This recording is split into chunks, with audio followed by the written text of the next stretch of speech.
For the second hour of week 2, we're going to talk about, first of all, we're going to discuss a little bit about data quality and the importance of data quality and the types of problems that we can find in data. And then we're going to talk about statistical representation of data. So first of all, we're going to talk about what kind of problems that we can face and how can we detect these problems within the data, and also what can we do about them. So we'll take 3 examples of data quality problems. We'll talk about noise and outliers, we'll talk about missing values, and we'll talk about duplicate data. The first type of a data quality problem is noise. And noise is considered to be a modification of the original values. And a very straightforward example of noise can be the voice of a person who's talking, and and the quality of the medium where they talk is not good, so the voice will be distorted, so the original voice is not communicated correctly. And this is the most accurate example of noise.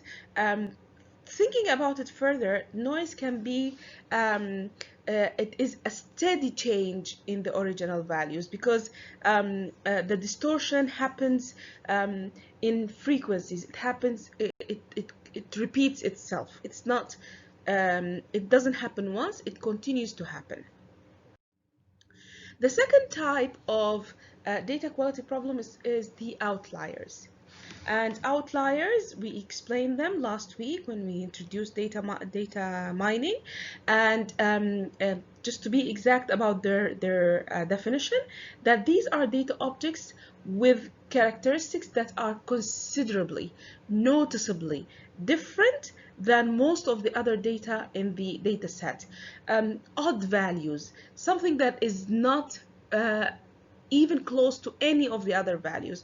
If you notice here about these clusters of values, you will see that they are relatively, some of them are, if you think about this point and this point, you will find there is a difference between them. However, it is an acceptable difference. But if you look at this point, you will feel that it is entirely different from the rest of the data set. So this is called an outlier. It is obvious that it is a number that does not belong. Let's, for example, take an example of a data set of students, and we have an age attribute of these students. So most of the students will be between 19 and 24. Okay, so the numbers will be 19, 24, 23, 21, 20, 23, 21, 19, and then suddenly you will see someone who is aged 40. So this is actually an outlier. Missing values, well, missing values, as it sounds, that we do not have the value, it is missing for one entry or more. Okay, in the same example of the age, one of the students, we don't have their age, so this is a missing value. We don't have the value. Okay, why don't we have values, or why do we have missing values? First of all, maybe when the information was collected, the person who's supposed to be giving this information declined. They refused to give this information. Or the attribute is not applicable to all cases. For instance, the income or the salary attribute is not applicable on children. So this will be a missing value. What do we do when we have missing values? Well, we can eliminate data object entirely. We can give an estimation of the missing value, just like the age. These are students, most of them are between 19 and 23. Then we'll have an estimation that the number should be somewhere between these values. We can ignore them when we are analyzing. or we can replace with all possible values. So we will be replacing the not only the missing values, we will be replacing all the other values by by a scale or by a category, or doing a change in the entire data set, not only in one entry.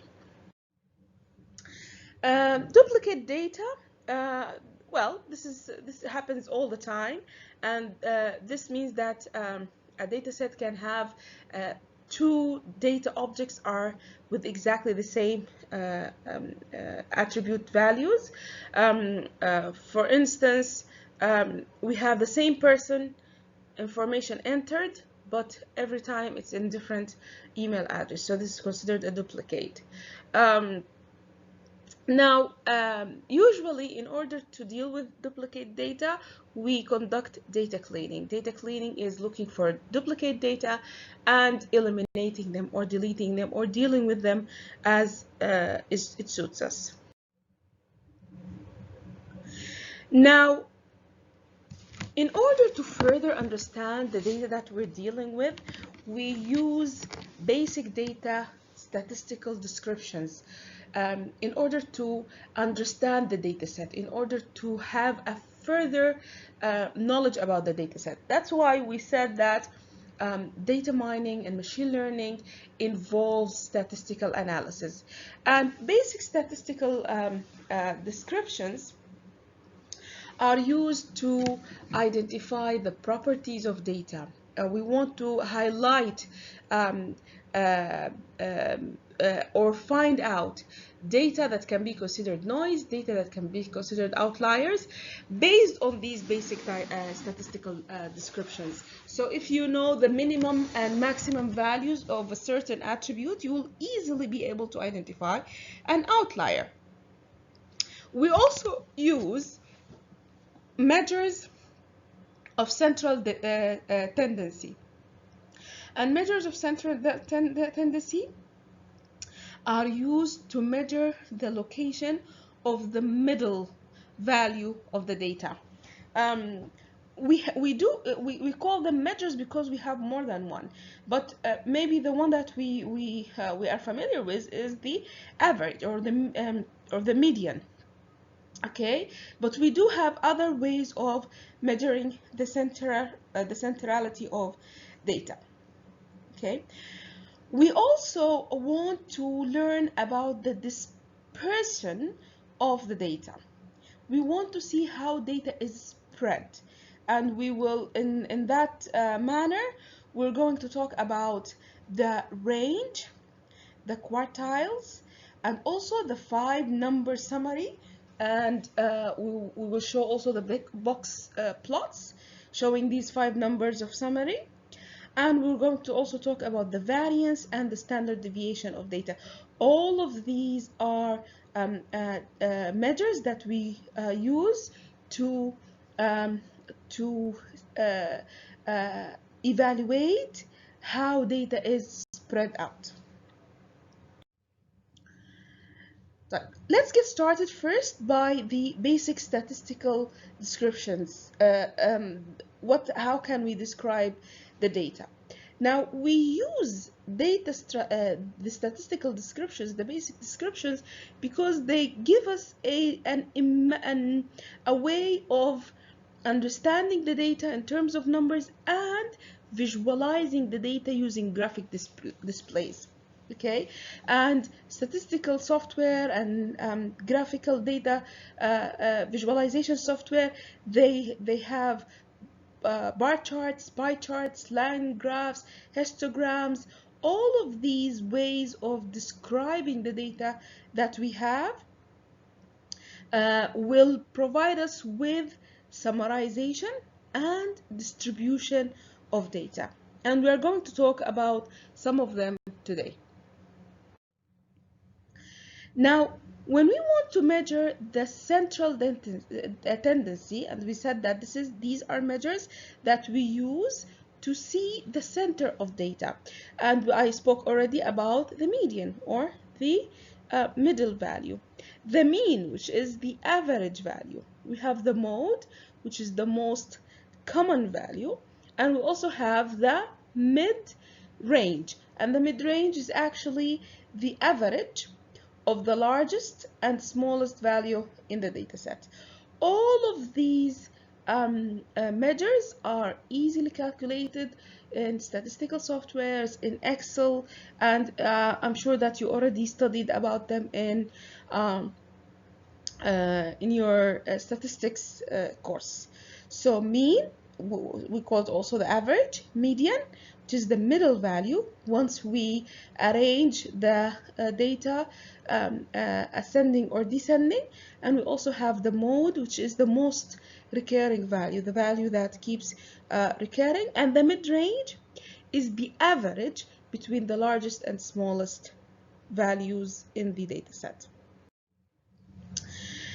Now, data can be symmetric and it can be skewed. These two graphs here are showing skewed data. Now, when we have most of the data displayed within the right part of the graph, we call it positively skewed. I know that this shows that the highest values here is in the left, but the most values, the spread, the tail is in the right. So when the tail is in the right, we call it positively skewed. When the tail is in the left, we call it negatively skewed. And both of them here is skewed data. Now with skewed data, we still have the median here, the mode here, and the mean here. It doesn't show the central, it doesn't show, because we want to measure the center of the data. It does not show the center here because the data here is skewed. However, when we have symmetric data, we actually have the mean, the median, and the mode, all of them centered in the data because the data is equally distributed. It's symmetric. You have a line that represents the mean, the median, and the mode, and most of the data, half of the data is to the left, and half of the data is actually to the right of these values. Now, when we want to measure how data is spreading, okay, we have multiple types of measures. We have quartiles, and quartiles is coming from quarters because we are dividing the data into quarters. Okay, so this is the first quarter, ربع, which is 25%, and this is the 50%, and this is from 50 to 75, and this is from 75 to 100. Now, the first quartile, which is 25%, we call it the 25 percentile.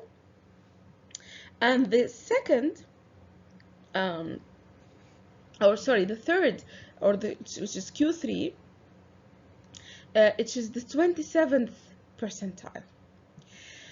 We also have a value that is called interquartile range, which is the range between the Q3 minus Q1. This is the interquartile range.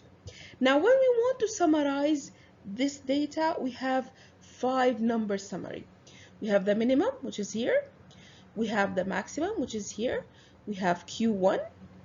We have Q3, and we have the median, which is used to identify Q2, or the center of the data. Now, when we want to visualize or represent the spread of data, we use a box plot. And the box plot is actually using the same 5 numbers that we just mentioned. So this is the box plot, or let's look at it here. First of all, these two, we call them whiskers. Okay, whiskers, like the cat whiskers, because they spread just like the cat whiskers. Now, here we have the minimum, here we have the maximum, and then we identify the median, Q1 and Q3, and this box is actually showing from Q1 to Q3 and the median. So the box plot is actually showing the minimum, Q1, median, Q3, and the maximum values of data. So along with the box plot, we also use other measures of the spread of data, such as the variance, which is a statistical measure of the difference between a certain value and the mean or the median, and the standard deviation, which is the square root of the variance. So we're not actually interested on how to calculate these right now, but we need to know that these are used for calculating the spread of data, and I'm sure that you have gone through these statistical measures again in your statistical course. And if you don't remember them, I highly advise you that you go back and just review them in general. You don't need to learn the formulas and such for the time being. Now, we can use box plots to compare the distribution of different attributes. So this is branch 1, branch 2, branch 3, and branch 4, and we can see the distribution here, the unit price in dollars. We can see the distribution. We'll be able to see that the numbers of the branch 1 are very close to each other. They are between 60 and 100, and we are able to see the outliers here. However, we can see, for instance, branch 3 here, that we have a huge spread of values starting from 60 until 160 of between 25th and 75th percentile. So we can easily visualize the spread of data between the different attributes using box plots. So this is again the box plot showing the whiskers from the minimum and maximum. It is showing the Q1 and Q3. It's showing also the IQR, which is the difference between Q3 and Q1. It's showing the median, which is exactly within the 50% percentile. Now notice that here is the comparison here of a box plot of an equal distribution of data, of a data that is equal distributed. So you will see that the box plot will be an exact square here. We can also use 3D box plots to visualize and explain the distribution of data using three values. So we will be able to see that, for instance, for this attribute, we can see the value of its cost here. It is between it's not very clear, it's between 1000 and 2000, okay, and we can see also the value of its revenue in red, the distribution of the revenues, and we can also see the values of the profit, which is shows in blue here. It is difficult to visualize 3D box plot, but it's just an option that we can use when needed.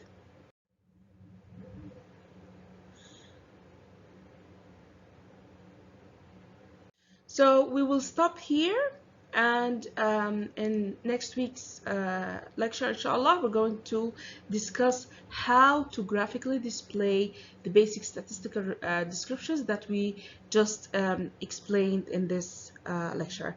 Thank you very much, and now we will start our discussion regarding what we have just explained, and we'll ask some questions and see that if everybody is following up or not.